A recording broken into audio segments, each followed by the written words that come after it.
Svi su opsjednuti T-Rexom i asteroidom. Ali prava se drama dogodila 180 milijuna godina ranije. Nekada smo mislili da je preuzimanje bilo postupno. Nije bilo. Bilo je nasilno i brzo. Nedavna iskapanja u formaciji Chanares dokazuju da su dinosauri prigrabili moć u geološkom treptaju oka. I pazite ovo. Nisu to učinili tako što su bili snažniji. Učinili su to jer su bili toplokrvni strojevi za disanje. Podaci iz 2023. potvrđuju da je njihov metabolizam bio tajno oružje koje im je omogućilo da nadžive čudovišta Triasa. Ponovno pokretanje Zemlje. Prije 252 milijuna godina biološki sat Zemlje gotovo je stao. Ovo je bilo izumiranje na kraju Perma. Bez sumnje, ovo je bio najgori pojedinačni događaj u povijesti našeg planeta.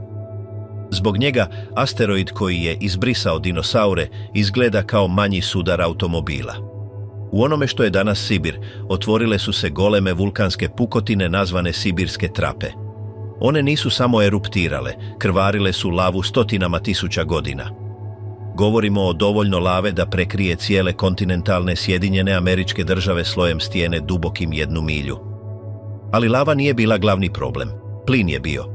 Erupcije su ispumpale gigatone ugljikova dioksida i metana u atmosferu. Globalna temperatura skočila je za više od 18 stupnjeva Fahrenheita, oceani su postali kiseli i vrući, dosežući temperature od 104 stupnja Fahrenheita blizu ekvatora. Morska ekosustava urušila su se trenutno. 95% svega života u oceanima nestalo je. Na kopnu 70% svih kralježnjaka bilo je eliminirano. Šume su nestale.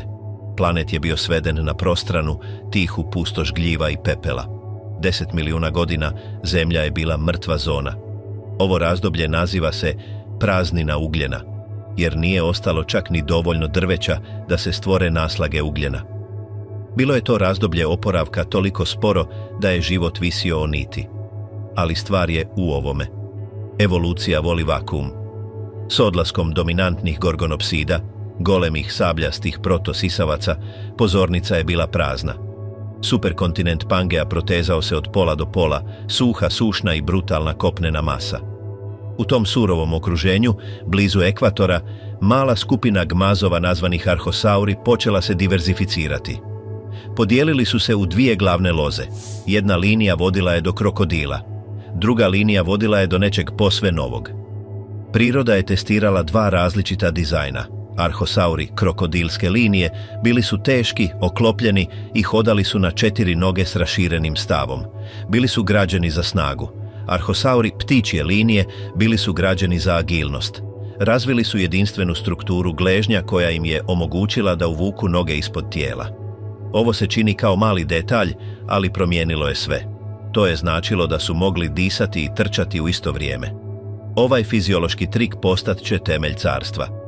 Preživljavanje je bilo tek početak rata, a prvi vojnici bili su iznenađujuće neimpresivni.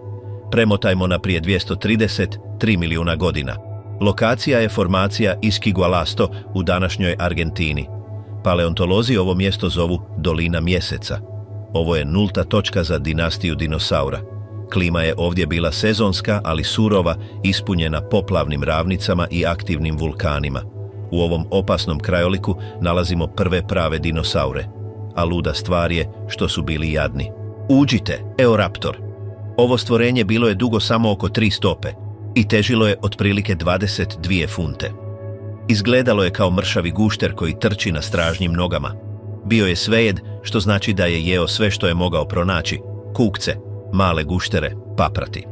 Ako pogledate njegove zube pod mikroskopom, vidjet ćete nešto fascinantno. Prednji zubi su u obliku lista za biljke, a stražnji su zakrivljeni i nazubljeni za meso. Priroda još nije odlučila što bi ova životinja trebala biti. Bio je generalist. Ali Eoraptor je imao stav dinosaura. Njegove noge bile su okomiti stupovi ispod kukova. To je štedjelo energiju. Dok su drugi gmazovi morali raditi sklekove samo da bi hodali, Eoraptor je mogao stajati bez napora. Ali Eoraptor nije bio sam. Odmah do njega živio je Herrerasaurus. Ovo je bio prvi znak užasa koji dolazi. Herrerasaurus je bio veći, dosezao je do 20 stopa duljine i težio gotovo 800 funti. bio je potpuno predani mesožder. Njegova je čeljust imala jedinstveni klizni zglob koji mu je omogućavao da se bori s plijenom koji se otima bez lomljenja vlastitih kostiju. Ovo je bio grabežljivac za teške uvjete. Međutim, čak ni Herrerasaurus nije bio kralj Triasa. Novo istraživanje iz 2023. o prstenovima rasta kostiju ovih ranih dinosaura otkriva nešto zapanjujuće. Rasli su brzo, mnogo brže od gmazova oko njih. Tipičan gmaz raste polako tijekom cijelog života. Ovi rani dinosauri imali su nagle skokove rasta, dostižući veličinu odrasle jedinke u samo nekoliko godina. To sugerira da su već imali povišene stope metabolizma.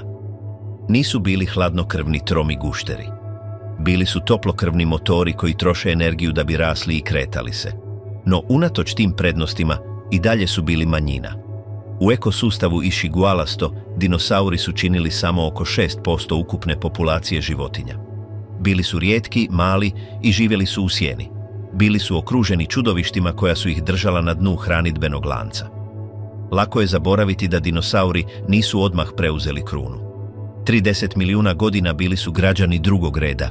Pravi vladari Triasa bili su pseudosuhijani, preci modernih krokodila. Ali to nisu bili vodeni grabežljivci iz zasjede koje poznajemo danas. To su bila kopnena čudovišta. Neprikosnoveni šef ove ere bio je Saurosuchus. Ova zvijer bila je duga 23 stope i hodala je na 4 snažna okomita uda. Težila je preko 2 tone, njegova lubanja bila je duga 3 stope i puna zuba dizajniranih za drobljenje kostiju. Saurosuchus je bio vrhunski grabežljivac Argentine, mogao je prepoloviti Herrerasaurusa. U Sjevernoj Americi slično stvorenje zvano Postosuchus vladalo je krajolikom.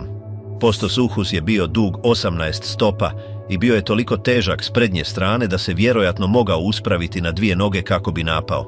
Ovi kopneni krokodili bili su posvuda.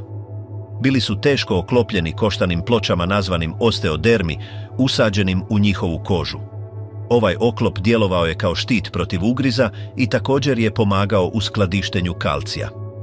Zauzimali su svaku važnu ekološku nišu. Postojali su oklopljeni biljojedi poput Desmatosuchusa i golemi vrhunski grabežljivci. Dinosauri se doslovno nisu mogli natjecati. Bili su premali za borbu i preslabi da bi istisnuli ove divove s njihova teritorija. Dakle, stvar je u ovome. Dinosauri su preživjeli tako što se nisu natjecali. Usvojili su strategiju izbjegavanja.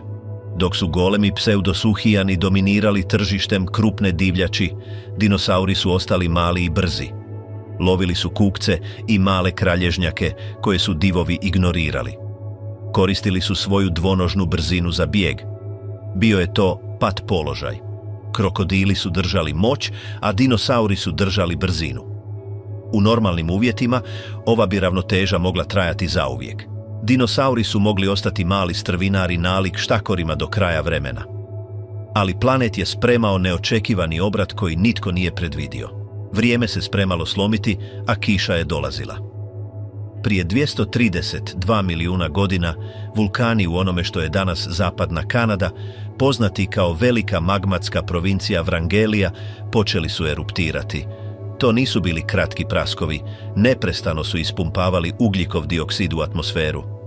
To je uzrokovalo iznenadan, intenzivan skok globalnog zatopljenja. Ciklus vode počeo je raditi ubrzano. Gotovo 2 milijuna godina padala je kiša. Ovaj događaj poznat je kao karnijski pluvijalni događaj.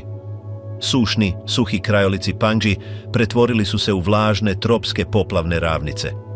Dokaze vidimo u slojevima stijena diljem svijeta, od Italije do Japana. Crveni suhi pješčenjak iznenada prelazi u sivi muljnjak, bogat organskim tvarima, pun riječnih naslaga. Ova promjena uništila je biljke koje su jeli sporokretni biljojedi.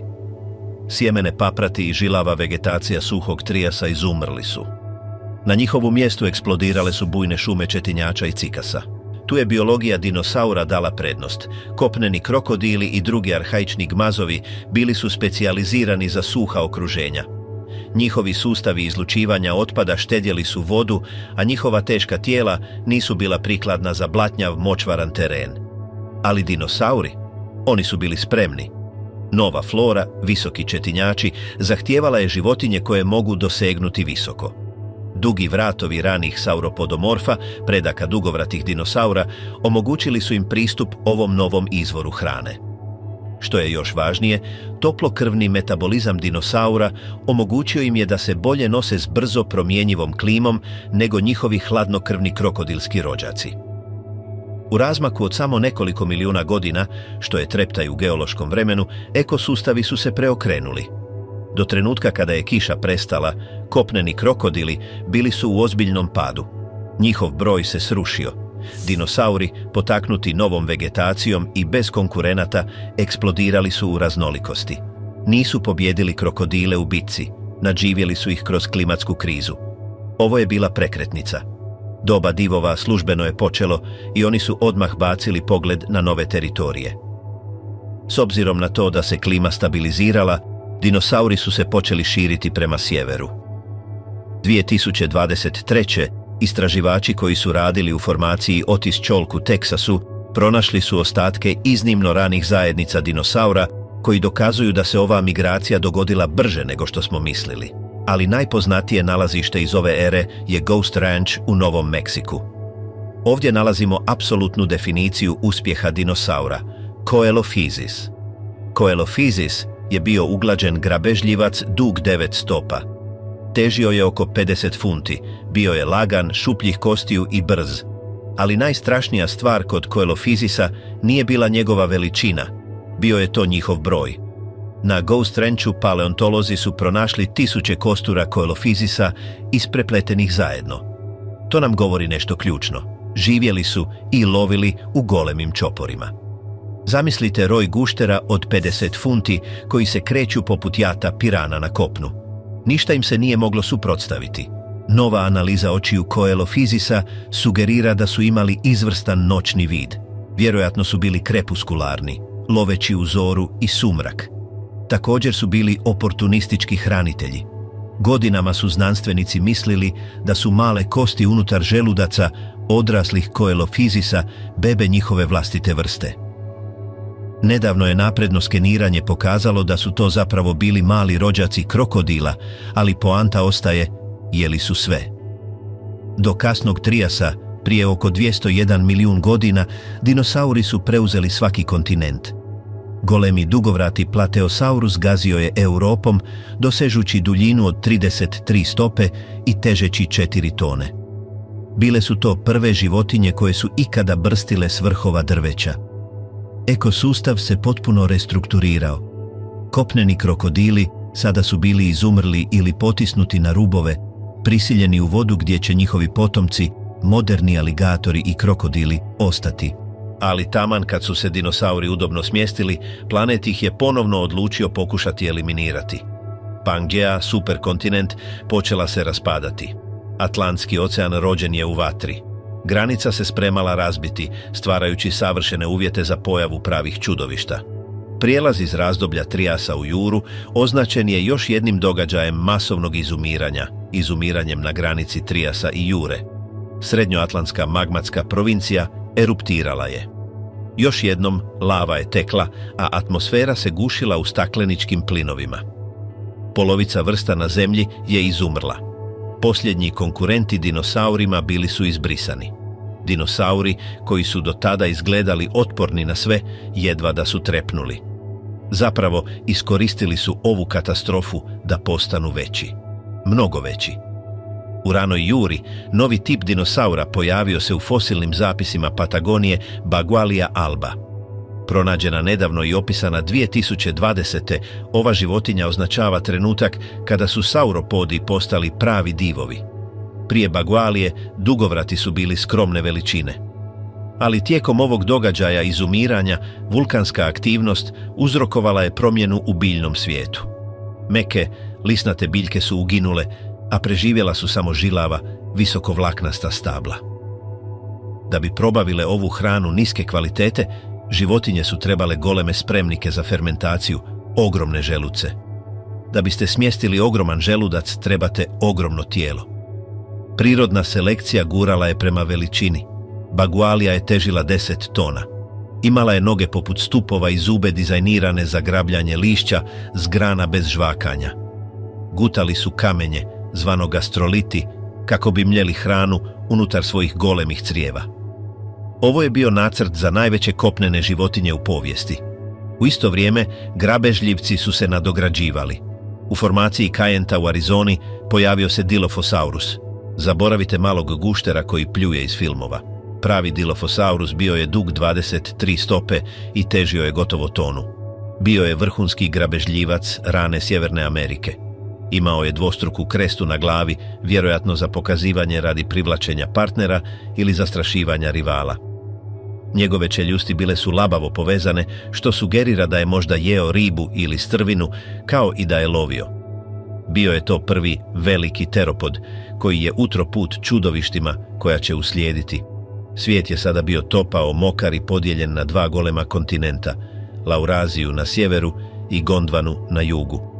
Odvajanje je izoliralo populacije dinosaura, prisiljavajući ih da se razvijaju u različitim smjerovima. Pozornica je bila postavljena za zlatno doba. Ali nešto mračnije razvijalo se u sjeni kako bi se suprotstavilo tim rastućim titanima. Kako su grabežljivci poput Dilophosaurusa rasli, plijen se morao prilagoditi ili nestati. To je pokrenulo najveću evolucijsku utrku u naoružanju u povijesti. U Engleskoj, na obali Dorseta, nalazimo Scelidosaurusa. Živeći prije oko 190 milijuna godina, ovo je bio jedan od najranijih oklopljenih dinosaura, ili tireofora. Scelidosaurus je bio tenk. Hodao je na 4 noge i bio je prekriven od glave do repa redovima koštanih bodlji. One nisu bile samo za pokazivanje. Nedavne studije o mikrostrukturi ovih osteoderma pokazuju da su bili porozni i lagani, ali nevjerojatno snažni, poput kacige za bicikl.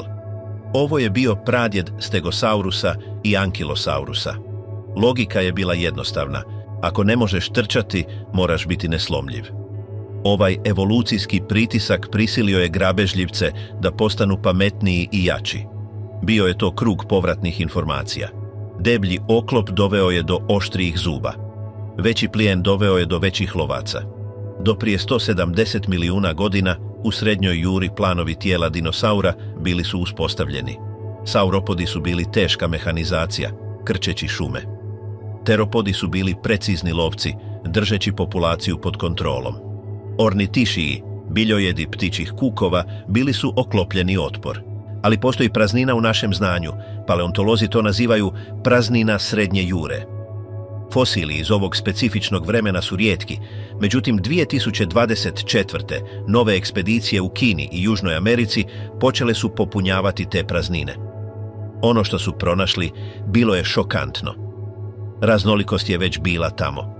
Pronašli smo otiske stopala masivnih mesoždera u Australiji i zube bizarnih dugovratih grabežljivaca na Madagaskaru. Dinosauri su potpuno osvojili globus. Trias je bio proba. Rana jura bila je prvi čin. Ali sljedeća epoha donijet će superzvijezde. Životinje koje svako dijete zna po imenu upravo su se spremale ući. Divovi su dolazili u Morrison. Zemlja je podrhtavala, ali prava čudovišta su se tek budila. Zamka za grabežljivce. Prije 155 milijuna godina zapadni dio Sjedinjenih Američkih Država nije izgledao nimalo nalik današnjem. Bila je to prostrana, polusušna poplavna ravnica slična Serengetiju, ali na steroidima. Paleontolozi to nazivaju formacijom Morrison. Proteže se od Novog Meksika pa sve do Montane. Ovo je najbogatiji pojedinačni izvor fosila dinosaura na zapadnoj polutki. To je doslovno groblje. Vladar ove domene bio je Allosaurus. Ovo je lav jure. Bio je to najčešći grabežljivac svog vremena, čineći 75% svih fosila grabežljivaca pronađenih u ovom sloju. Prosječni Allosaurus bio je dug 28 stopa i težak 2 tone. Ali stvar je u ovome. Nisu bili usamljeni lovci. U kamenolomu dinosaura Cleveland Lloyd u Utahu pronašli smo 46 pojedinačnih kostura Allosaurusa u jednoj blatnoj jami. Desetljećima su znanstvenici mislili da je ovo zamka, da su zapeli u blatu. No nove analize sugeriraju nešto mračnije. Gustoća kostiju upućuje na to da ih je tamo privukao miris trulog mesa, a zatim su se okrenuli jedni protiv drugih. Alosaurus je bio građen za brzinu i nasilje, ali njegova metoda napada bila je iznenađujuće specifična. Njegova lubanja bila je iznenađujuće lagana, ali vratni mišići bili su nevjerojatno snažni. Studija iz 2021. pokazala je da je Alosaurus koristio strategiju napada sjekirom. Otvarao bi čeljusti iznimno široko, gotovo 90 stupnjeva, i zabijao gornje zube u plijen poput pijuka. Nije drobio kosti, sjekao je meso kako bi izazvao masivni šok i gubitak krvi. Ali Alosaurus je imao konkurenciju, a odmah uz njega živjelo je čudovište zbog kojeg je izgledao malen.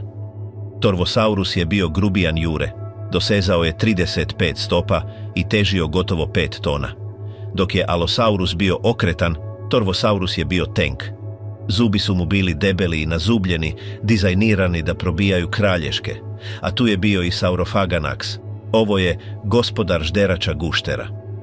Pronađena u Oklahomi, ova rijetka zvijer narasla je do 40 stopa, parirajući T-Rexu u duljini. Formacija Morrison bila je pretrpana soba puna manijaka s noževima. Da biste ovdje preživjeli, morali ste biti golemi ili oklopljeni. Biljojedi su pogledali ove prijetnje i odlučili odabrati obje opcije. Ovu eru definiraju sauropodi, dugovrati divovi. Diplodocus, Brachiosaurus, Apatosaurus i Camarasaurus. Ovo su najveće kopnene životinje koje su ikada postojale. Potpuno odrasli Diplodocus halorum mogao je doseći 110 stopa duljine. To je duže od 3 školska autobusa parkirana jedan iza drugog. Brachiosaurus je bio visok 40 stopa, sposoban pogledati kroz prozor na 4. katu. Više od stoljeća znanstvenici su se mučili objasniti kako su te životinje postojale. Sisavac ove veličine skuhao bi se iznutra jer bi njegov metabolizam stvarao previše topline. Pritisak na njihove noge smrvio bi kosti. Ali evo tajne. Bili su šuplji. Nedavni skenovi kralježaka sauropoda pokazuju da su bili ispunjeni zračnim vrećicama, baš kao i moderne ptice. Ovaj sustav, nazvan pneumatičnost, smanjio je težinu njihova kostura za 35% bez gubitka snage. Bila je to struktura sača. Da su im kosti bile čvrste, bili bi preteški da podignu vlastite vratove. Ovaj sustav zračnih vrećica također je riješio problem kisika, jer su imali neprekidan protok svježeg zraka koji se stalno kretao kroz njihova pluća. Za razliku od ljudi koji moraju udisati i izdisati da bi dobili kisik, sauropodi su imali sustav jednosmjernog protoka zraka. To je pokretalo njihova golema tijela. Ali pravo inženjersko čudo bilo je srce, koje je moralo izvesti podvig fizike koji i dalje zbunjuje biologe. Da bi pumpalo krv 40 stopa ravno gore do glave Brachiosaurusa, srce je moralo težiti gotovo 900 funti. Potreban krvni tlak raznio bi krvne žile bilo koje druge životinje. Kako bi spriječili moždane udare svaki put kad spuste glavu da piju, vjerojatno su imali složene sustave ventila u vratnim arterijama za regulaciju tlaka. Trebale su im gorivo, i to puno. Odrasli Apatosaurus morao je pojesti 1000 funti vegetacije svaki dan. Nisu žvakali. Imali su zube poput grablji za skidanje granja, a hranu su gutali cijelu. Njihovi želuci bili su goleme bačve za fermentaciju gdje su bakterije tjednima razgrađivale žilavu biljnu tvar. Bili su hodajuće tvornice, pretvarajući šume u gnojivo. Ali čak i divovi imaju slabost, pa je priroda izmislila drugačiju vrstu obrane. Dok su se sauropodi oslanjali na veličinu, ornitišiji su se oslanjali na oružje. Najpoznatiji od njih je Stegosaurus. Ovoj životinji često se rugaju jer ima mozak veličine oraha, što je istina, težio je oko 3 unce, ali bio je to evolucijsko remek dijelo. Stegosaurus je nosio 17 golemih koštanih ploča duž leđa. Godinama su ljudi mislili da je to oklop. Nisu bile. Bile su prekrivene kožom i krvnim žilama. Vjerojatno su služile za pokazivanje, postajale bi crvene radi zastrašivanja ili kontrolu temperature. Pravo oružje bilo je na repu. Tagomajzer se sastojao od 4 šiljka, od kojih je svaki bio dug do 3 stope, a stršili su vodoravno s kraja repa. Stegosaurus je mogao zamahnuti tim repom zastrašujućom brzinom i preciznošću. U formaciji Morrison pronašli smo repni kralježak Alosaurusa s ubodnom ranom koja točno odgovara obliku šiljka Stegosaurusa. Kost pokazuje znakove zacjeljivanja, što znači da je grabežljivac preživio, ali je odšepao u agoniji. Drugi fosil prikazuje ploču Stegosaurusa s golemim tragom ugriza na sebi. Bila je to aktivna borba. 2022. u Londonu je analiziran najpotpuniji Stegosaurus ikada pronađen, nazvan Sofije. Studija je pokazala da je Stegosaurus imao nevjerojatno snažnu silu ugriza u stražnjem dijelu čeljusti, sposobnu prorezati žilave cikase. Ali što je još važnije, prednje noge bile su mu mnogo kraće od stražnjih. To mu je davalo silazni nagib, savršen za obranu grla i držanje repa visoko i spremnim za udarac. Ove životinje nisu trčale, ostajale su na mjestu jer je u svijetu grabežljivaca od 40 stopa trčanje bilo smrtna presuda. Ali preko oceana počinjala je drugačija revolucija koja će zauvijek promijeniti nebo. Dok su divovi gazili Sjevernom Amerikom, Europa je bila tropski arhipelag. Izgledala je poput Bahama. U mirnoj slanoj laguni u današnjoj Njemačkoj Solnhofen mala životinja pala je u otrovnu vodu bez kisika. Blato ju je savršeno očuvalo. Ovo je Archaeopteryx. Otkriven samo 2 godine nakon što je Darwin objavio svoju teoriju evolucije, on ostaje najvažniji fosil u povijesti. Imao je zube, rep i kandže dinosaura, ali perje i prsnu kost ptice. Bio je to most. Dugo smo mislili da je Archaeopteryx bio nespretna jedrilica. No novo istraživanje iz 2023. o strukturi kostiju njegovih krila sugerira da je mogao letjeti vlastitom snagom, iako vjerojatno u kratkim paničnim naletima poput fazana. Bio je grabežljivac, loveći kukce i male guštere na otocima Europe. Ali evo ludog dijela. Mi zapravo znamo koje je boje bio. 2013. a usavršeno 2020. znanstvenici su analizirali melanosome, pigmentne stanice, u fosiliziranom peru. Bio je mat crn, nešaren, ne jarkih boja. Bilo je to crno stvorenje nalik vrani.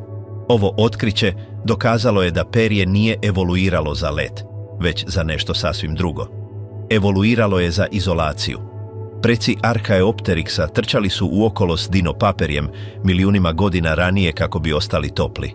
Let je bio samo slučajan nusproizvod posjedovanja dužeg perja na rukama. Priroda je prenamijenila kaput u krilo. Granica između kopna i neba bila je probijena, a u Aziji su eksperimenti postajali sve čudniji. Biota Jehol. Premotajmo u ranu kredu, prije oko 125 milijuna godina. Radnja se seli u Kinu, točnije u formaciju Yixian. Ovo mjesto je Pompeji dinosaura. Goleme vulkanske erupcije pokopale su čitav ekosustav u finom pepelu, očuvavši detalje koji obično istrunu, kožu, organe i perje. Ovdje smo upoznali Sinosauropteryxa. Bio je to mali mesožder veličine rakuna. I to je promijenilo sve. Pepeo je sačuvao obojene pruge na njegovu repu. Imao je narančaste i bijele prstenove. Imao je masku razbojnika preko očiju. Ovo je bio prvi put da smo pogledali dinosaura i točno znali kako je izgledao. Zatim je došao Mikroraptor, mali dromeosaur s 4 krila, perjem na rukama i nogama. Bio je to dvokrilac. Vjerojatno je jedrio s drveta na drvo. Analiza njegova perja pokazuje da je bilo preljevajuće, blistavo crne i plave boje poput čvorka ili gavrana. Ove životinje bile su društvene, vizualne i složene. Ali formacija Yixian također je skrivala čudovište poznato kao Yutyrannus. Opisan 2012. ovo je rođak T-Rexa dug 30 stopa. I bio je prekriven debelim perjem poput čupavog tepiha. To dokazuje da su čak i divovski grabežljivci mogli biti pahuljasti.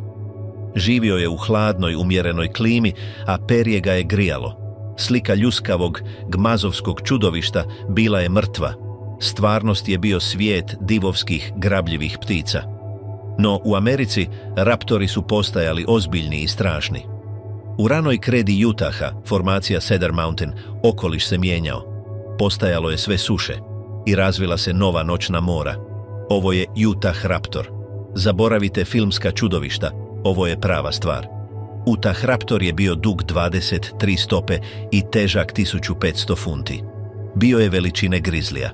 Nije bio brz, okretan ninja, bio je mišićavi udarač. Njegova slavna smrtonosna kandža na drugom nožnom prstu bila je duga 9 inča. No za razliku od manjih raptora koji su koristili svoje kandže za probadanje, Utahraptor je vjerojatno koristio svoju kandžu za paranje i otvaranje plijena.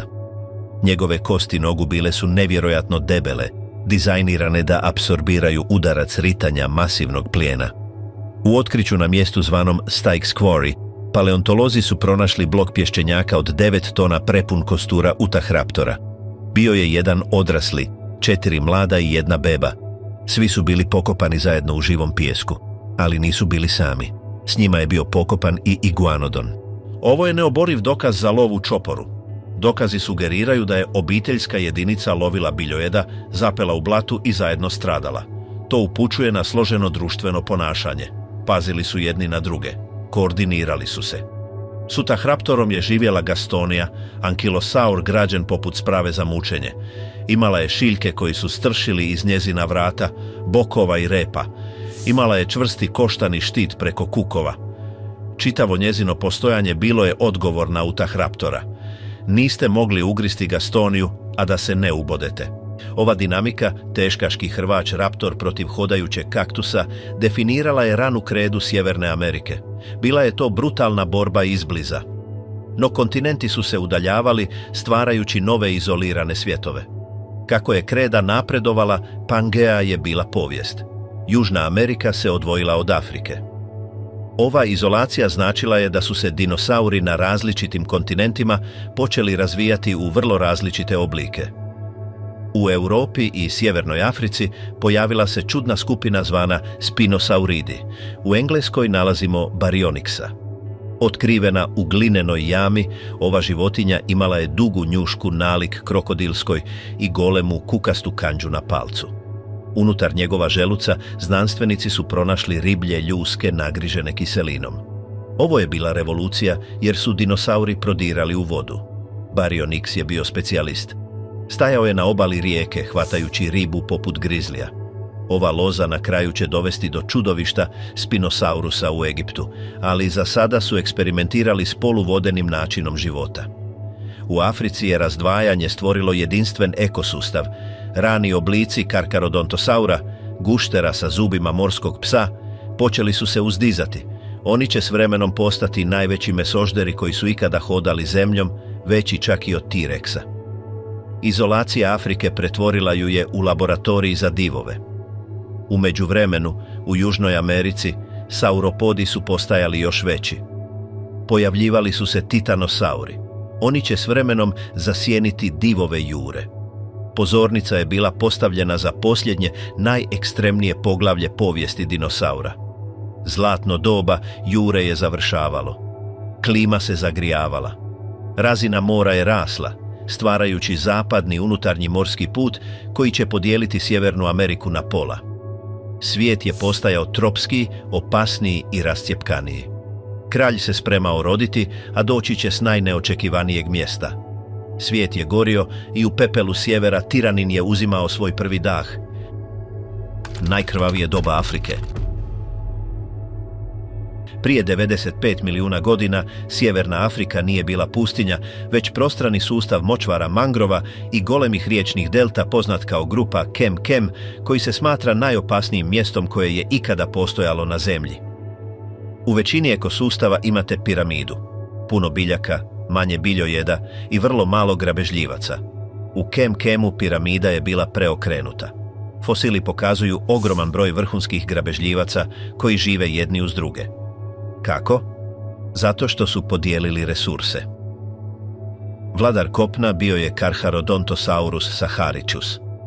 Ova zvijer bila je duga 44 stope s lubanjom koja se protezala 5 stopa. Njegovi zubi nisu bili okrugli stupovi za drobljenje kao kod T-Rexa. Bili su to ravni, nazubljeni noževi poput noževa za odreske. Bio je dizajniran da odsjeca komade sa živog plijena i pusti ga da iskrvari. Vladao je obalom, ali voda je pripadala nečem čudnijem. Stoljeće je Spinosaurus aegyptiacus bio misterija. Izvorni fosili uništeni su u Drugom svjetskom ratu tijekom bombardiranja Münchena. Imali smo samo crteže. Ali 2014. a kasnije s revolucionarnim otkrićem 2020. tim predvođen Nizarom Ibrahimom pronašao je novi rep u Maroku. To je promijenilo sve. Rep nije bio krut kao kod drugih teropoda. Bio je visok, fleksibilan i u obliku vesla. Spinosaurus je bio prvi poznati poluvodeni dinosaur.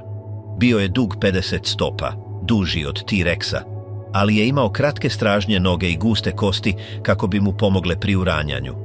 Plivao je poput divovskog krokodila, loveći ribe pilane koje su bile duge 25 stopa. Uz njih su živjeli Deltadromeus, brz i okretan grabežljivac, te golemi krokodili poput Elosuchusa.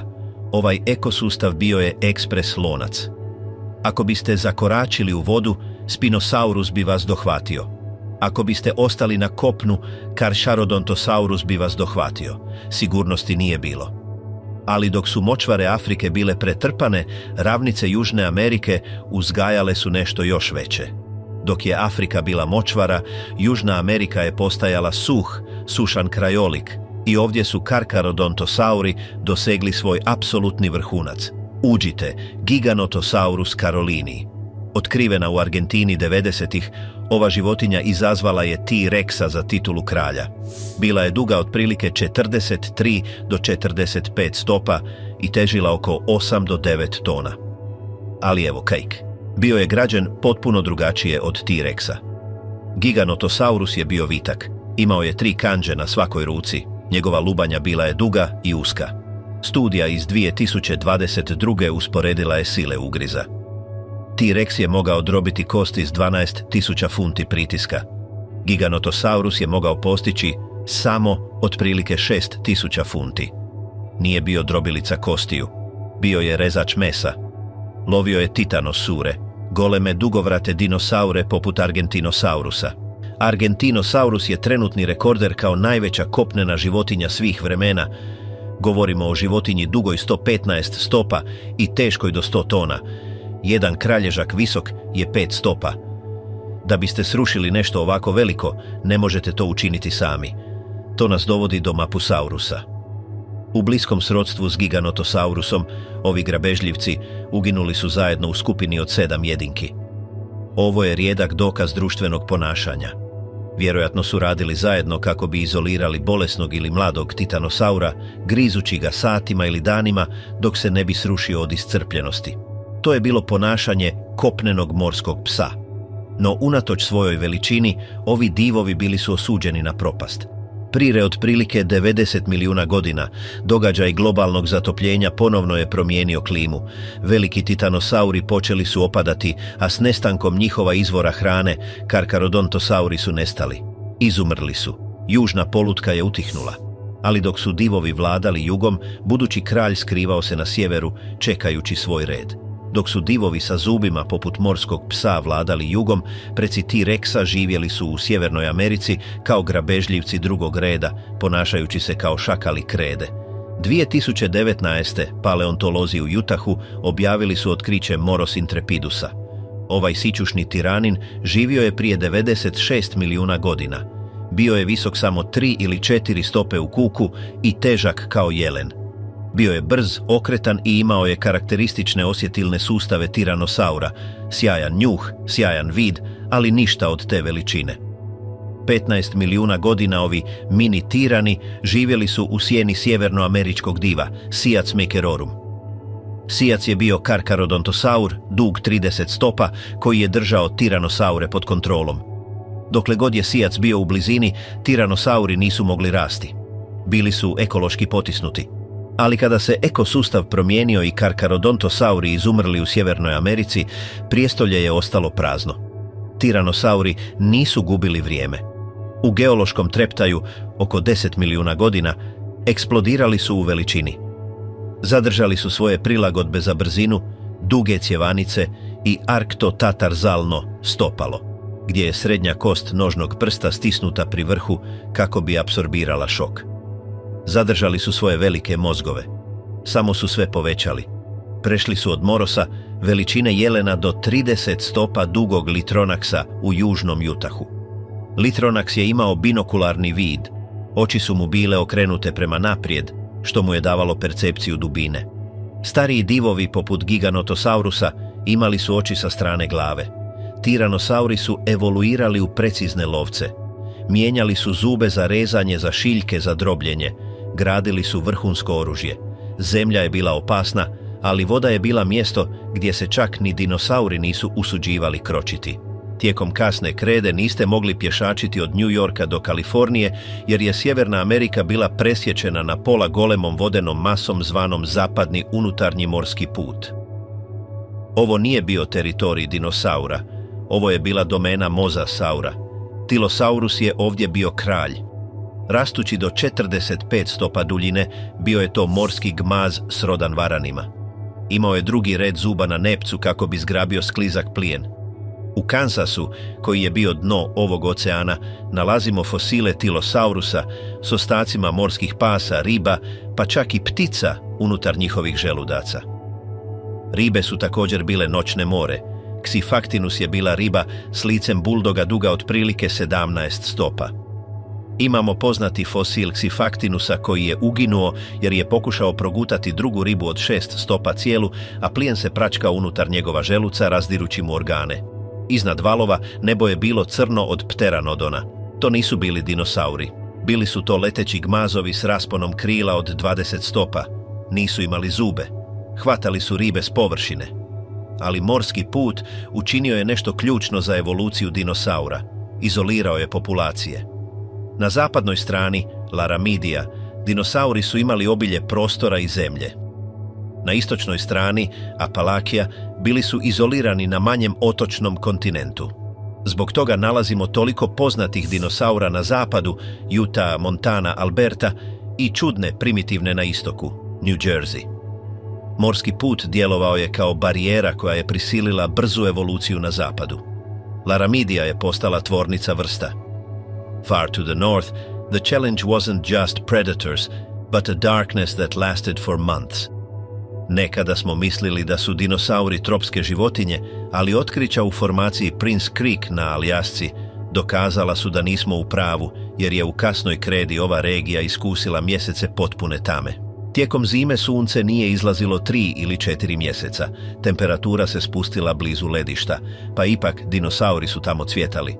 Vrhunski grabežljivac bio je Nanooksaurus, gušter polarni medvjed. Bio je rođak T-Rexa, ali upola manji. Narastao je do oko 20 stopa. Zašto tako malen? Otočno pravilo. Resursi su bili oskudni zimi, pa je priroda odabrala manja tijela koja trebaju manje hrane. Vjerojatno je imao debeli sloj perja kako bi preživio hladnoću. Biljojedi su također bili tamo. Pahirhinosaurus, rođak Triceratopsa, ali s golemom koštanom izbočinom na nosu umjesto roga, živio je u krdima.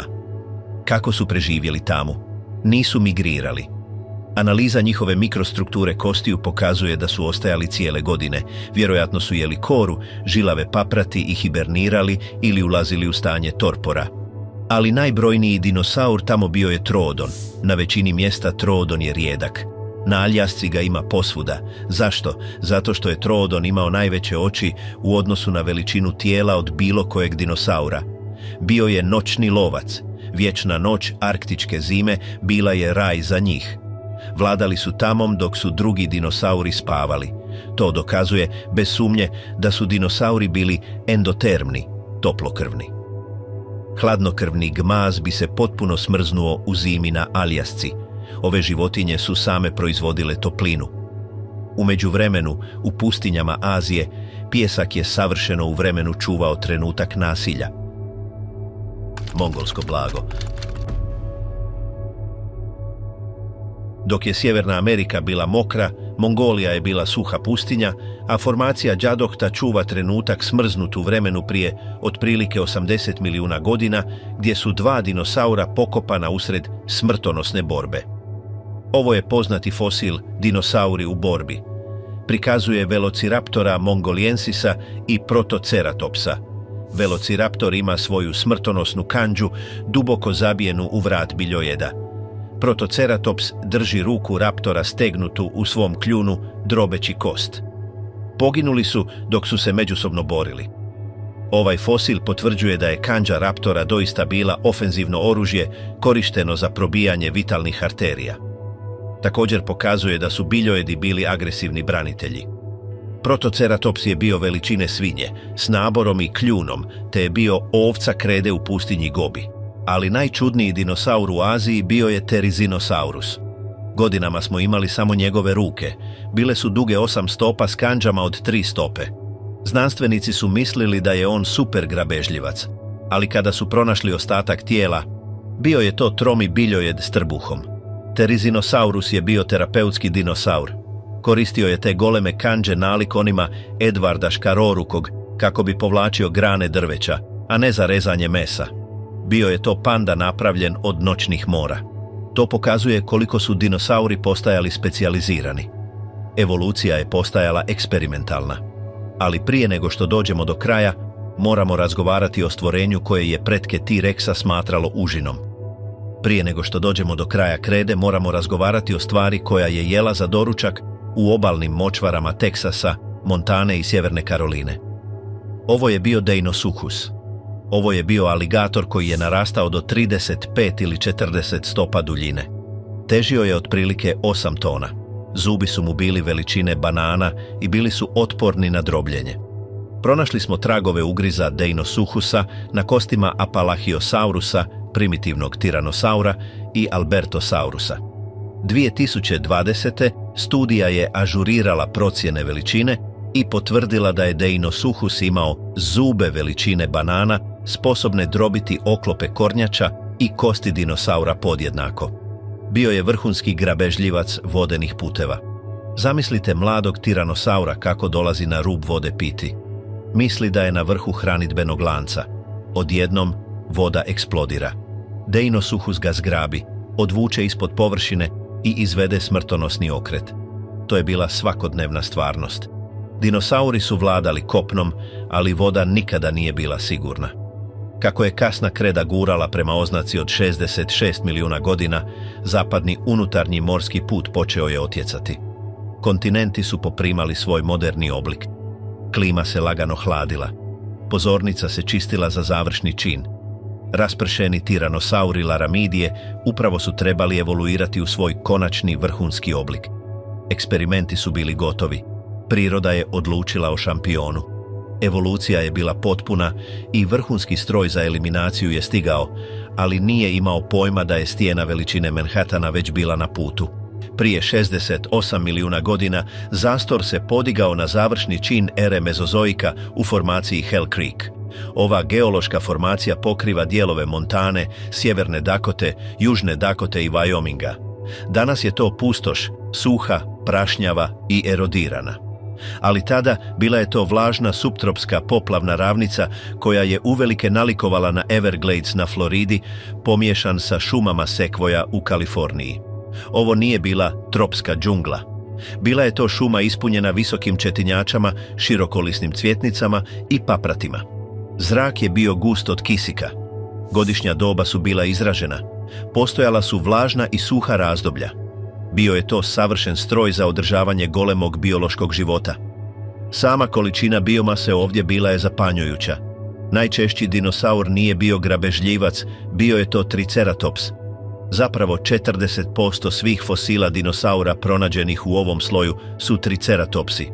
Da hodate kroz Hell Creek, spotisali biste se o njih. Oni su bili bivoli krede, kretali su se u malim krdima ili obiteljskim grupama, krčeći nisku vegetaciju. Ali okoliš se mijenjao jer je zapadni unutarnji morski put, koji je milijunima godina dijelio Sjevernu Ameriku na pola, otjecao. Kopneni mostovi su se otvarali. To je omogućilo novim vrstama da migriraju i miješaju se. Bio je to kozmopolitski svijet. Životinje iz Azije prelazile su na Aljasku i kretale se prema dolje, dok su se sjevernoameričke vrste širile. Ovo je bila klimaks zajednica. Evolucija je imala milijune godina da usavrši ove dizajne. Životinje ovdje više nisu bile eksperimenti, bile su teškaši. Sve je bilo veće, oklopljenije i opasnije nego u juri. Utrka u naoružanju dosegla je svoju apsolutnu granicu, a na prijestolju je sjedila najstrašnija životinja koja je ikada živjela. Tyrannosaurus rex. Ime znači kralj guštera tiranina. To je jedini dinosaur kojeg šira javnost naziva njegovim punim znanstvenim imenom, i to s dobrim razlogom. Pogledajmo statistiku teškaša. Najpoznatiji primjerak je Sue, pronađena u Južnoj Dakoti. Duga je 40 stopa i visoka 13 stopa u kukovima, ali 2019. primjerak pod imenom Scotty iz Saskatchewana u Kanadi preuzeo je titulu. Scotty je bio teži, procijenjen na gotovo 19.500 funti, skoro 10 tona. Ova životinja bila je krupnija od modernog afričkog slona, ali veličina nije bila strašan dio. Bio je to hardware. Lubanja T-Rexa duga je 5 stopa, građena je poput bunkera, čvrste, srasle kosti koje su mogle izdržati golem fizički stres. Većina dinosaura mesoždera, poput Giganotosaurusa, imala je uske lubanje za rezanje mesa. T-Rex je imao široku lubanju da ga smrvi. Studija iz 2021. ponovno je procijenila silu ugriza. Konsenzus: 12.800 funti sile po kvadratnom inču. To je dovoljno da se smrvi svježa kost. Pronašli smo koprolite, fosilizirani izmet T-Rexa koji se sastoje od 50% fragmenata kostiju. Nisu samo skidali meso, jeli su cijelu životinju. I pazite ovo, nisu bili slijepi. Trop iz filmova "ne miči se pa te ne može vidjeti" je mit. T-Rex je imao oči veličine bejzbolske loptice koje su bile okrenute prema naprijed, što mu je davalo binokularni vid bolji od jastrebovog. Mogao je uočiti zeca s udaljenosti od 3 milje. Njegov osjet mirisa bio je još bolji. Olfaktorni bulbusi u mozgu T-Rexa bili su golemi, zauzimajući ogroman dio kranijalne šupljine. Mogao je nanjušiti strvinu ili živo krdo s udaljenosti od više milja. 2024. rasprava o usnama konačno je riješena za mnoge paleontologe. Dokazi sugeriraju da je T-Rex imao usne koje su prekrivale njegove zube kada su mu usta bila zatvorena, štiteći caklinu. Dakle, umjesto čudovišta s izbočenim zubima, zamislite stvorenje koje je izgledalo varljivo mirno dok ne bi otvorilo usta da otkrije 50 nazubljenih banana. Imamo dokaz aktivnog lova. Kralježak repa hadrosaura s T-Rexovim zubom zabijenim u kost, okružen zacijeljenim rastom kosti. T-Rex ga je ugrizao, plijen je pobjegao, a kost je zacijelila preko zuba. To je neporeciv dokaz neuspjelog lova. Ali plijen mu nije olakšavao posao. Ako je T-Rex bio nezaustavljiva sila, Triceratops je bio nepomičan objekt. Triceratops horridus i njegov kasniji potomak Triceratops prorsus bili su biološki tenkovi. Težili su do 12 tona, to je 2 tone teže od prosječnog T-Rexa. U izravnom sudaru T-Rex bi izgubio. Glava Triceratopsa jedna je od najvećih lubanja u životinjskom carstvu, dosežući 8 stopa duljine. 3 roga bila su od čvrste kosti prekrivene keratinom, poput nokta, što ih je činilo još dužima i oštrijima za života. 2 roga iznad očiju mogla su doseći 4 stope duljine. Godinama su znanstvenici raspravljali o naboru. Je li bio za obranu, je li bio za hlađenje, je li bio za pokazivanje. Odgovor je vjerojatno sve troje. Ali u borbi služio je vitalnoj svrsi, štitio je vrat.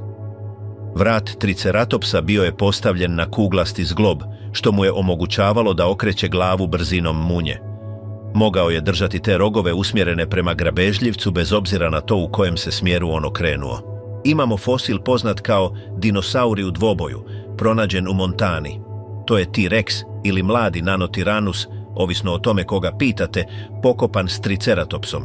Čini se da su umrli zajedno. Triceratops ima zube zabijene u kralježnicu, a grabežljivac ima smrskana prsa. To je snimka kobnog remija. Ova životinja nije bila pasivna krava. Bio je to nosorog puta 10. Imao je kljun koji je mogao prorezati malo stablo poput škara za vijke. Bio je agresivan. Nalazimo nabore Triceratopsa s tragovima probadanja od rogova drugih Triceratopsa. Borili su se međusobno za dominaciju. Oni su bili bajkeri krede. Ali ako ste željeli potpunu nepobjedivost, trebali ste oklop koji može slomiti kost.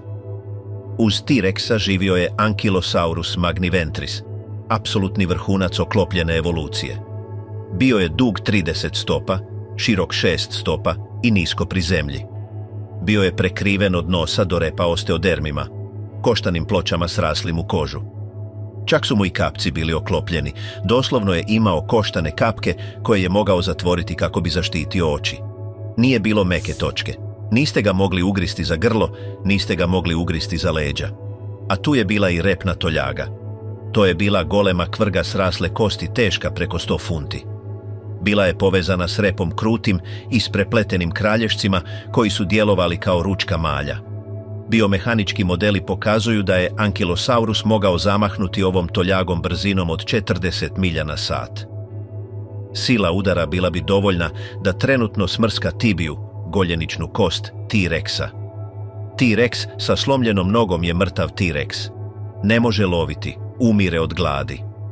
Stoga je većina grabežljivaca vjerojatno ignorirala odrasle ankilosaure. Nije bilo vrijedno rizika. Ankylosaurus je imao čudnu značajku, složen nosni prolaz. Njegov nos bio je vijugava petlja unutar lubanje. To je vjerojatno služilo kao izmjenjivač topline za hlađenje mozga ili za stvaranje jedinstvenih rezonantnih zvukova. Vjerojatno su bili bučni, groktavi tenkovi koji se ničega nisu bojali.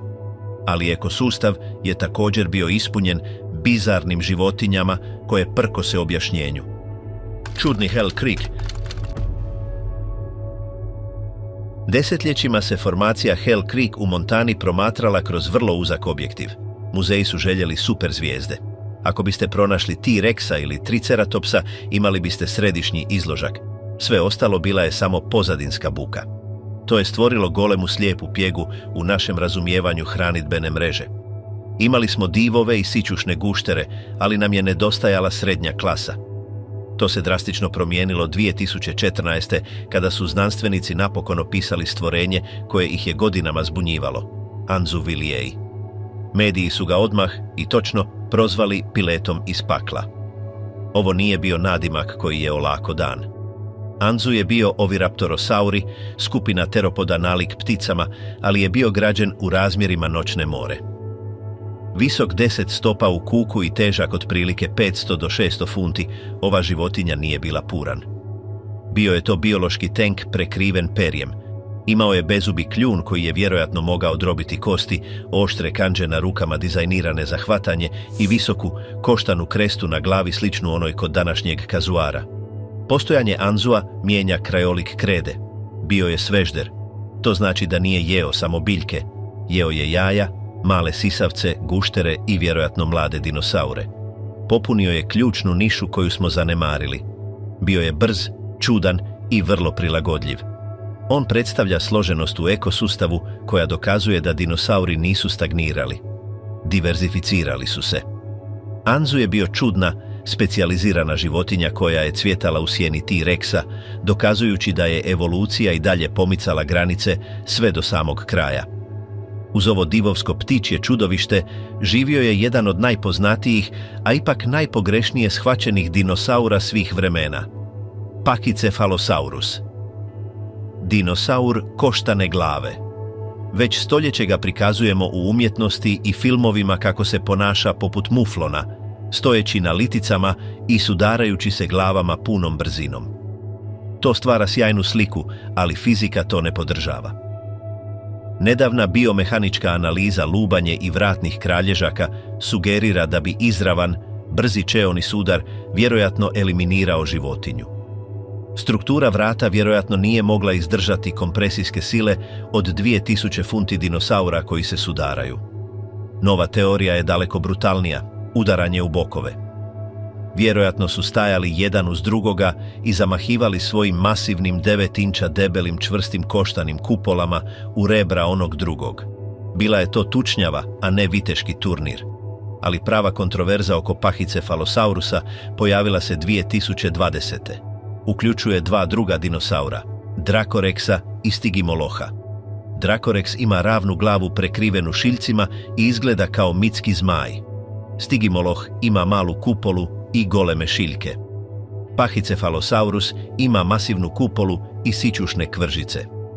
Teorija koju su predložili paleontolozi poput Jacka Hornera jest da to nisu tri različite vrste. To je ista životinja u različitoj dobi. To se naziva ontogeneza ili proučavanje rasta. Teorija sugerira da životinja dok je mlada ima ravnu šiljatu glavu. Dracorex. Kako ulazi u pubertet, kupola se počinje napuhivati, a šiljci ostaju golemi, stigimoloh. Kada dosegne punu zrelost, kupola apsorbira šiljke, stvarajući glatku glavu, pahicefalosaurusa, nalik kugli za kuglanje. Ako je to točno, to je noćna mora za taksonomiju. To znači da su dinosauri toliko drastično mijenjali oblik kako su starili da su izgledali kao potpuno različite vrste. To implicira da smo možda precijenili broj vrsta dinosaura za čak 30%. Nisu nestajali, samo su odrastali. Ne možemo govoriti o Hell Creeku bez osvrta na motor koji je pokretao cijeli ekosustav. Često zanemarujemo hadrosaure ili patkokljune dinosaure jer se čine dosadnima. Mislimo o njima kao o kravama krede, sporoj, glupoj hrani za T-Rexa. Ovo je kobna podcijenjenost Edmontosaurusa annectensa. Ova životinja nije bila krava. Bio je to titan koji je veličinom parirao T-Rexu. Neki primjerci Edmontosaurusa pronađeni posljednjih godina su zapanjujući. Govorimo o životinjama koje su dosezale 40 ili 50 stopa duljine i težile blizu 8 ili 9 tona. Potpuno odrasli Edmontosaurus bio je praktički imun na grabežljivce. Bio je jednostavno prevelik da bi ga srušio jedan T-Rex. Grabežljivci su vjerojatno ciljali mlade, bolesne ili stare. Zdrave odrasle jedinke bile su hodajuće utvrde. Naše razumijevanje njihove biologije zauvijek se promijenilo otkrićem mumije Dakota u sjevernoj Dakoti. Ovaj fosil nisu samo kosti, to je trodimenzionalna očuvanost kože, ligamenata i tetiva. Otkrio je da ove životinje nisu imale plivaće kožice, kao što smo vjerovali stoljeće. Rukavica kože na njihovoj šaci bila je zapravo mesnati jastučić koji nosi težinu, sličan devinoj nogi ili kopitu. Bili su građeni za dugotrajno kopneno pješačenje, a ne za plivanje u močvarama. Dakota je također otkrila da su imali pruge. Uzorci ljuski ukazuju na makrokamuflažu.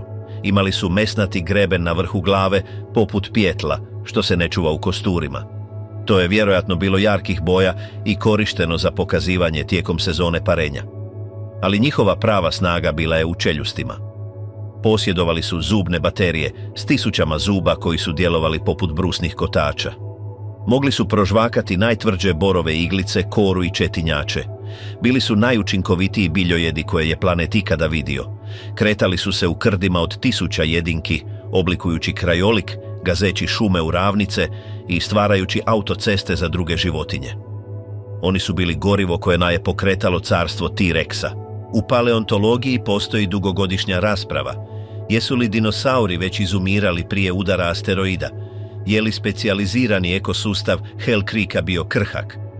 Godinama su neki znanstvenici tvrdili da je raznolikost opadala, da su dinosauri bili bolesni i na odlasku. Nedavne studije visoke rezolucije formacije Hell Creek uglavnom to opovrgavaju. Ekosustav je bio snažan, bio je stabilan. Hranidbena mreža bila je nevjerojatno složena, od sićušnih sisavaca i guštera pa sve do anzua, Dakota raptora i T-Rexa. Nema znakova sporog kolapsa. Da ste stajali u Montani prije 66 milijuna godina, vidjeli biste uspješan, dominantan svijet. Sisavci su bili ograničeni na male noćne niše ne zato što su čekali svoj red, već zato što su ih dinosauri potiskivali ekstremnom učinkovitošću. Međutim, na drugoj strani planeta, u današnjoj Indiji, bilo je nevolja. Dekanske trape, masivne vulkanske pukotine u zemlji, eruptirale su. Ne govorimo o jednom vulkanu, govorimo o poplavi lave koja je prekrila 1000 kvadratnih milja. Ove erupcije izbacivale su sumpor i ugljični dioksid u atmosferu. To je uzrokovalo određenu klimatsku nestabilnost. Dolazilo je do kratkih naleta zagrijavanja i hlađenja. To je možda malo opteretilo ekosustav. Možda su ljudske jaja postajale malo tanje zbog stresa. Možda se biljni svijet selio. Ali dinosauri su bili vrhunski preživjeli. Preživjeli su intenzivne kiše Trijasa, raspad kontinenata u Juri i rastuće morske puteve krede. Prilagođavali su se. Triceratops je evoluirao u nove oblike. T-Rex je vjerojatno postajao veći i specijaliziraniji. Nisu imali apsolutno nikakvog razloga sumnjati da će njihova vladavina završiti. Bili su gospodari planeta. Preživjeli su 160 milijuna godina. Da to stavimo u perspektivu, ljudi postoje 300.000 godina. Dinosauri su porazili svaki izazov koji im je priroda postavila. Sunce je izašlo jednog utorka prije otprilike 66 milijuna godina. Izgledalo je kao i svaki drugi dan. T-Rex je rikao u daljini. Dromeosaur je gonio guštera. Edmontosaurus je žvakao četinjaču. Sve je bilo uobičajeno. Ali visoko iznad atmosfere, stijena široka otprilike 6 do 9 milja, približavala se planetu brzinom od 45.000 milja na sat. Bila je veća od Mount Everesta. Putovala je 20 puta brže od metka. To nije bila samo stijena, bio je to gumb za resetiranje. Vrijeme je isteklo. Kralj je zaurlao svoj posljednji izazov nebu, ali nebo je odgovorilo drugim suncem, koje je upravo trebalo spaliti svijet u pepeo. Datum je otprilike prije 66 milijuna i 38 tisuća godina. Godišnje doba je kasno proljeće prema ciklusima rasta cvijeća i fosila riba nedavno pronađenih. Asteroid je ugljični hondrit napravljen od ugljika i silicija. Udara u poluotok Yucatan u današnjem Meksiku, u to vrijeme plitko more. Fiziku udara pri ovoj brzini teško je pojmiti. Asteroid se kreće toliko brzo da se atmosfera ne može maknuti s puta. Zrak ispred stijene stisnut je u udarni val koji se pretvara u plazmu. Ova plazma je toplija od površine Sunca. Prije nego što stijena uopće dotakne vodu, sam tlak zraka probija rupu u dnu oceana. Kada udari, on ne samo da drobi tlo. Zemljina kora se ponaša kao tekućina. To se zove akustična fluidizacija. Stijena prska. Na nekoliko sekundi planina tekuće stijene i granita diže se 25 milja u zrak, dvostruko više od Everesta, prije nego što se sruši natrag. Ovaj kolaps stvara krater širok 120 milja i dubok 20 milja. Oslobođena energija procjenjuje se na 100 teratona TNT-a. To je 2 milijuna puta moćnije od najjačeg nuklearnog oružja ikada testiranog, kar bombe. U roku od nekoliko sekundi sve u krugu od 600 milja jednostavno je ispareno, ne izgara, prestaje postojati. Udarni val putuje prema van nadzvučnom brzinom, sravnjujući šume diljem Sjeverne Amerike.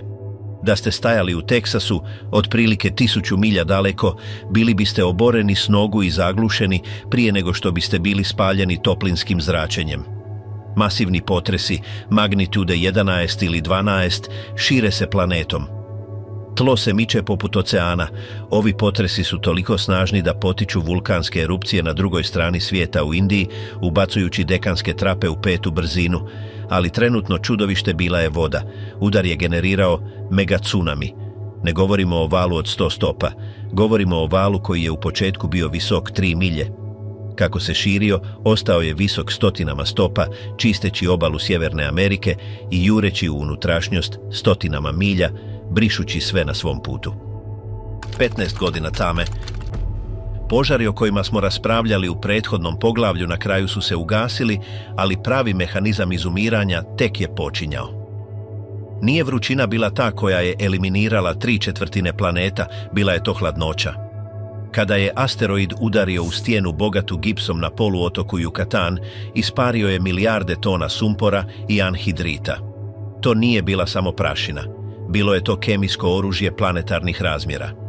Taj sumpor izbačen je u stratosferu gdje se spojio s vodenom parom i stvorio aerosole sumporne kiseline.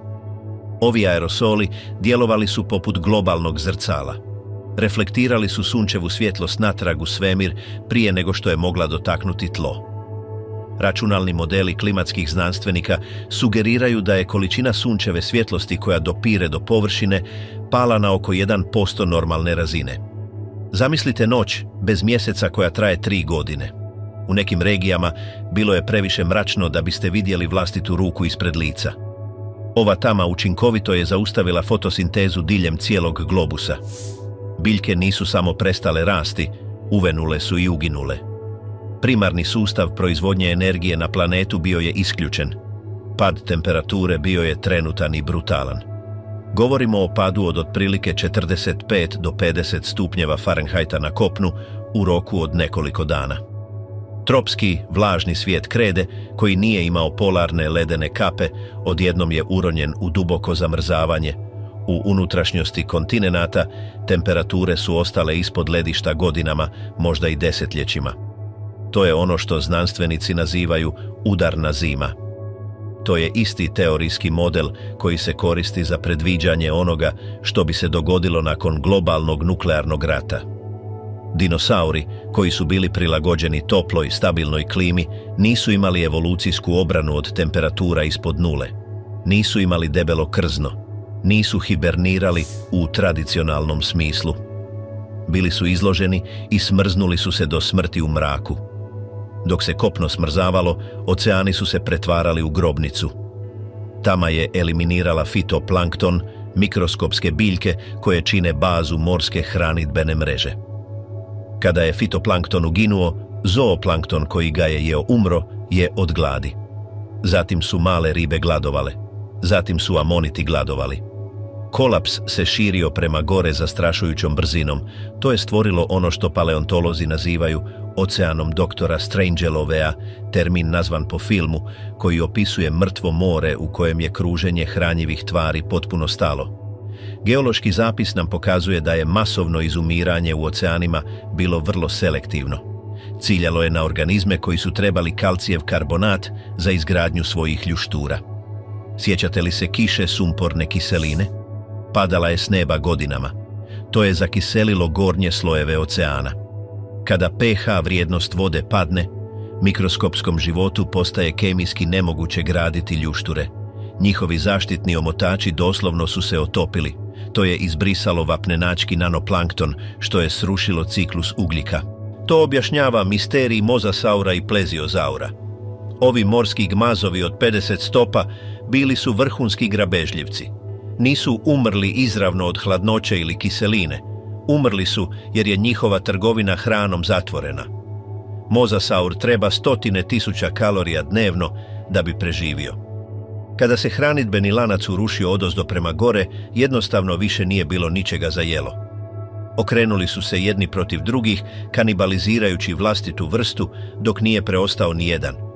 Oceani su utihnuli, ispunjeni samo trulom organskom tvari mrtvog carstva koja je padala na morsko dno. Statistike KPG izumiranja su proganjajuće.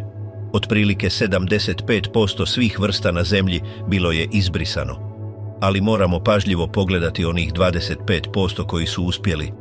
Preživljavanje nije bilo stvar snage, brzine ili inteligencije. Radilo se o veličini i metabolizmu. Ako ste težili više od 55 funti, uginuli ste. To je bila granica. Nijedna kopnena životinja veća od psa srednje veličine nije preživjela taj događaj. Sisavci su preživjeli jer su već živjeli u sjenama. 160 milijuna godina sisavci su bili potiskivani od strane dinosaura, prisiljeni živjeti u jazbinama i loviti noću. To potiskivanje ih je spasilo. Biti pod zemljom najbolja je zaštita od toplinskog vala i šumskih požara. Tlo je nevjerojatan izolator. Samo nekoliko inča zemlje može vas zaštititi od temperatura koje bi zakuhale vodu na površini. Dok se T-Rex pekao živ, naši preci bili su sigurni u svojim tunelima. Ali preživjeti sam udar bio je lakši dio, preživjeti glad bio je pravi test. Sisavci su bili detritivori i insektivori. Nisu trebali svježe zeleno lišće ili živi plijen. Mogli su jesti crve, ličinke, korijenje i raspadajuću tvar. U svijetu punom smrti posao je cvjetao za strvinarima. Nadalje, njihovi reproduktivni ciklusi bili su brzi. Dinosauru treba 20 godina da dosegne punu veličinu. Sisavac se može razmnožiti za nekoliko mjeseci.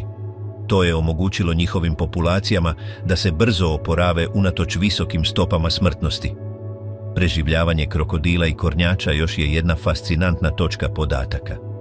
Zašto je dinosaur uginuo dok je krokodil živio? Sve se svodi na metabolizam. Krokodili su ektotermni ili hladnokrvni. Imaju izuzetno niske energetske potrebe. Veliki krokodil može usporiti broj otkucaja srca i izdržati do 2 godine bez jednog obroka. Jednostavno su nadživjeli glad. Uz to, živjeli su u slatkovodnim okruženjima, rijekama i močvarama. Kemija slatke vode razlikuje se od slane. Ona je zaštićena od zakiseljavanja mineralima s kopna. Hranidbene mreže u rijekama temelje se na detritusu, mrtvom lišću i organskom mulju, radije nego na živom fitoplanktonu. Tako su, kada su biljke uginule, riječni ekosustavi nastavili funkcionirati na rezervama trule tvari dovoljno dugo da gmazovi prežive. Ptičji misterij, teorija banke sjemena. Najkritičnije i najproganjanije pitanje u modernoj paleontologiji nije kako su dinosauri izumrli, već zašto je jedna specifična skupina njih odbila nestati. Gledamo fosilni zapis i vidimo masakr koji je odnio 75% života na zemlji, a ipak su ptice preživjele. Znamo kao činjenicu da su ptice teropodni dinosauri. Velociraptor i divlja patka nisu samo daleki rođaci, oni su rođaci koji dijele istu krvnu liniju. Dakle, pitanje zbog kojeg paleontolozi noćima ne spavaju je jednostavno. Zašto je raptor fosil zakopan u stijeni dok patka pliva u jezercu? Desetljećima je znanstvena zajednica djelovala pod lijenom pretpostavkom. Mislili smo da ih je spasio let. Činilo se logičnim da je sposobnost odletjeti od pustoši bila zlatna ulaznica. Ali ta se teorija srušila pod težinom novih dokaza. Pterosauri su bili veličanstveni letači, neki s rasponom krila veličine borbenih zrakoplova, a ipak su izumrli. Mnoge skupine arhaičnih ptica, poput Enantiornites, ispunjavale su nebokrade. To su bile suprotne ptice koje su izgledale baš poput modernih vrabaca ili jastrebova, osim što su imale zube u čeljustima i kandže na krilima. Bili su majstori aerodinamike, a ipak su potpuno izbrisani. Let nije bio spasitelj. Rješenje objavljeno u revolucionarnoj studiji 2020. godine ukazuje na dvije specifične, naizgled manje važne značajke koje su činile razliku između života i smrti, kljun i stanište. Da bismo to razumjeli, moramo pogledati što se dogodilo u danima nakon udara. Kada je asteroid udario u poluotok Yucatan, nije uzrokovao samo eksploziju. Ispario je slojeve stijena i poslao zavjesu pregrijanih izbačenih čestica u gornju atmosferu. Kako se ovaj materijal vraćao na zemlju, pretvorio je nebo u pećnicu. Temperatura zraka skočila je na 100 stupnjeva tijekom nekoliko sati. Zatim je došla nuklearna zima. Prašina i čađa blokirali su sunce godinama. Fotosinteza je stala. Biljke su uginule. Biljojedi koji su jeli biljke umrli su od gladi, a mesožderi koji su jeli biljojede slijedili su ih u zaborav. U ovom izgladnjelom svijetu posjedovanje zuba postalo je teret. Dinosauri nalik pticama sa zubima stradali su jer su bili specijalisti. Ovisili su o kukcima ili svježem mesu, izvorima hrane koji su nestali kada se ekosustav urušio. Ali preci modernih ptica već su razvili bezubi kljun. Kljun nije samo usta. To je specijalizirani alat visokog pritiska dizajniran za razbijanje tvrdih ljuski. Točnije, sjemena. Sjemena su biološke vremenske kapsule. Čvrsta su, izdržljiva i oklopljena. Mogu ostati zakopana u tlu desetljećima, podnoseći vatru, mraz i tamu, zadržavajući svoju nutritivnu vrijednost iznutra. Kada su šume izgorjele i lišće istrunulo, tlo je i dalje bilo ispunjeno bilijunima sjemena. Ptice koje su posjedovale kljun, drobilicu oraha, mogle su pristupiti ovoj masovnoj, skrivenoj banci sjemena, koju nitko drugi nije mogao dotaknuti. Dok su naoružani raptori gladovali čekajući plijen koji se nikada neće vratiti, ptice s kljunom iskopavale su kalorije za preživljavanje iz prljavštine. Postoji još jedan sloj ove teorije, koji su predložili istraživači promatrajući strukturu razaranja, potpuno uništenje drveća. Udarni val i naknadne globalne vatrene oluje sravnile su šume svijeta. Krošnje su spaljene.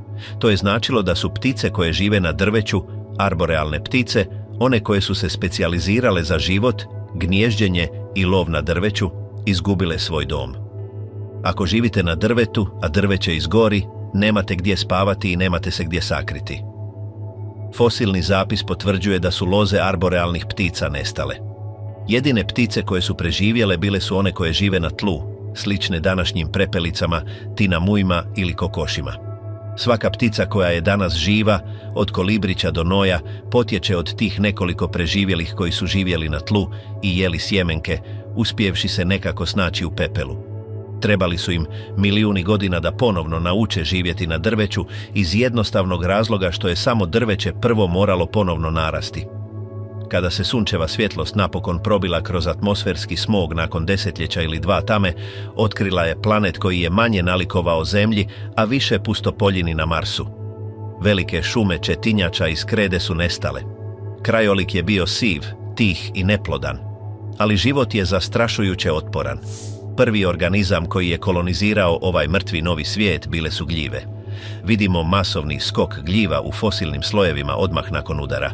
To je tanka geološka linija u kojoj spore gljiva dominiraju nad svime ostalim. Svijet je praktički bio golemi kompost, planetarno groblje trule biomase, a gljive su se gostile. Zatim su došle biljke, ali nesložene šume koje poznajemo. Fosilni zapis pokazuje globalni fenomen poznat kao skok paprati, fern spike. Tisućama godina Zemlja je bila prekrivena gotovo isključivo papratima. U botanici paprati su poznate kao taksoni katastrofe. Otporne su, brzo rastu, razmnožavaju se sporama koje vjetar može nositi tisućama milja i bujaju u poremećenom tlu siromašnom nutrijentima. Da ste prošetali Sjevernom Amerikom 30.000 godina nakon meteora, ne biste vidjeli raznoliku šumu. Vidjeli biste beskrajno monotono more zelenih paprati visokih do struka, koje se proteže od horizonta do horizonta s gotovo nimalo drveća na vidiku. Bio je to oporavak, ali je bio mučno spor. Trebalo je otprilike pola milijuna godina da se globalni ciklus ugljika stabilizira. Trebalo je još dulje da se šume vrate svojoj nekadašnjoj raskoši krošnji. Ali kada jesu, klatno se snažno zanjihalo u drugom smjeru. Goleme količine ugljičnog dioksida oslobođene globalnim požarima i raspadanjem organizama uzrokovale su nekontrolirano globalno zagrijavanje. Do vremena kada je vremenska linija dosegla paleocensko-eocenski termalni maksimum, planet je prešao iz hladnjaka u staklenik. Imamo geološke dokaze o palmama koje rastu na Aljasci i krokodilima koji plivaju u toplim vodama arktičkog kruga. Ekvator je vjerojatno bio prevruć za mnoge oblike života, što je potaknulo evoluciju prema polovima. S nestankom neptičih dinosaura, planet se suočio s golemim ekološkim vakuumom. Priroda se grozi praznog prostora. Nije bilo velikih biljojeda koji bi držali vegetaciju pod kontrolom, niti velikih grabežljivaca koji bi ih lovili. Sisavci, naši preci, još su se uvijek skrivali. Bila su to mala, užurbana stvorenja veličine rakuna ili rovki, užasnuta svjetlom. Proveli su 150 milijuna godina pod čizmom dinosaura i nisu bili spremni odmah preuzeti vlast. Ali dinosauri su pokušali vratiti svoje prijestolje.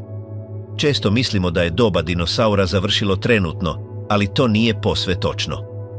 U nedostatku T-Rexa, nova skupina čudovišta evoluirala je kako bi ispunila prazninu, posebno u Južnoj Americi i Europi, Forus rhacidae, u javnosti poznatije kao ptice trkačice ili ptice užasa, terror birds.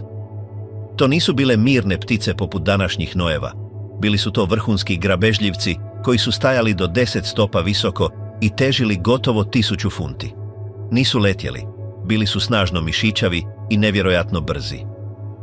Ptica užasa poznata kao kelenken imala je lubanju dugu gotovo 30 inča, najveću ptičju lubanju ikada otkrivenu. Posjedovala je masivan, kukasti kljun dizajniran da udara okomito poput pijuka. Za razliku od lavova ili vukova koji guše svoj plijen, ptice užasa koristile su grubu silu.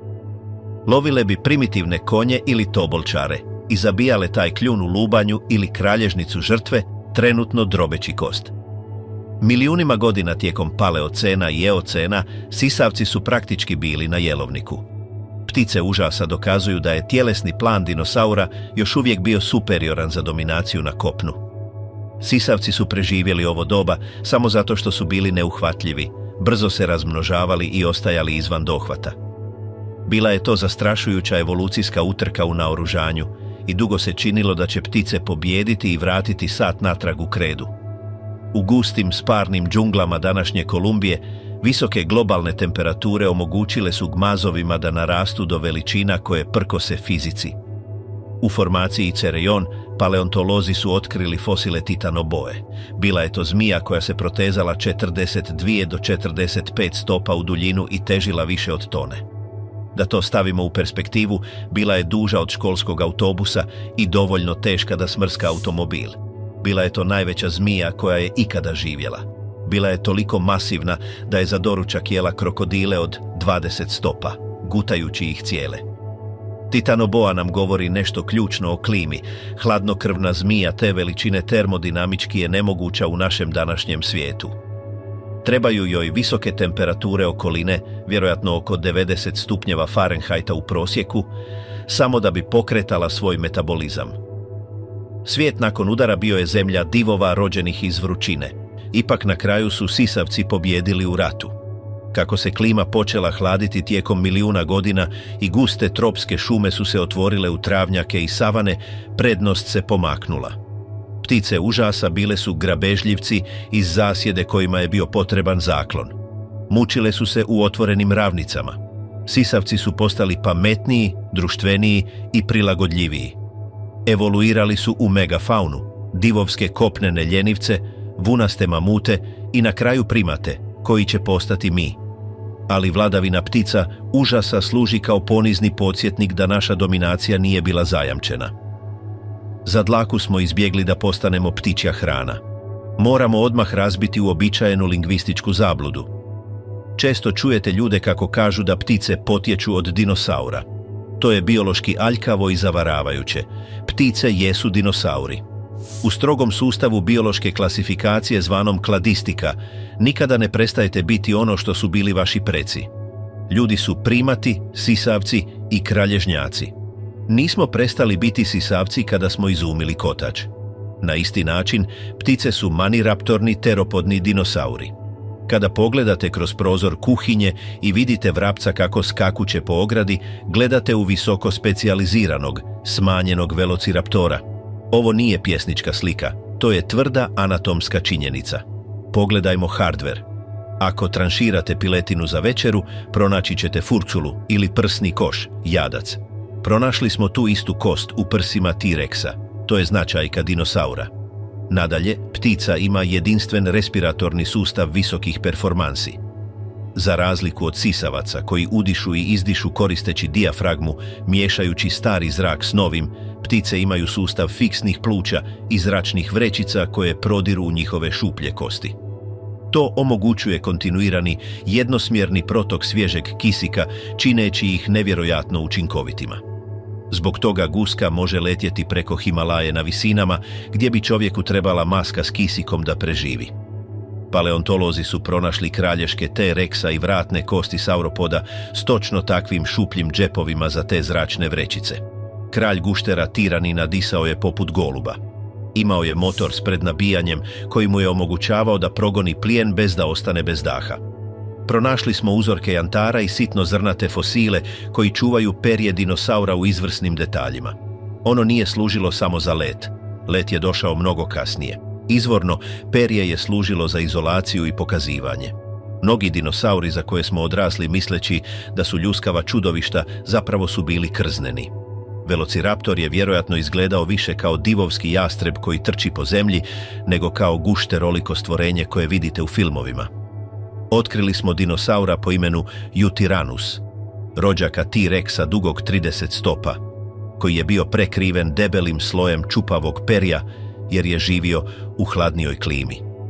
Granica između dinosaura i ptice ne postoji. To je gradijent. Čak je i njihovo ponašanje identično. Pronašli smo fosile oviraptora kako sjede na svojim gnjezdima, ležeći na jajima točno kao moderni orao. Nisu napuštali svoje mlade kao morske kornjače, štitili su ih. Koristili su toplinu svog tijela za inkubaciju jaja. Vjerojatno su plesali kako bi privukli partnere, kimali glavama i pokazivali perje, baš kao što to danas rade rajske ptice. Veza je neraskidiva kroz duboko vrijeme. Ako želite vidjeti neptičjeg dinosaura u tijelu, razmislite o kazuaru. To je velika ptica trkačica koja danas živi u prašumama Australije i Nove Gvineje. Stoji visoko kao čovjek, prekriven crnim perjem nalik dlakama koje izgleda primitivno.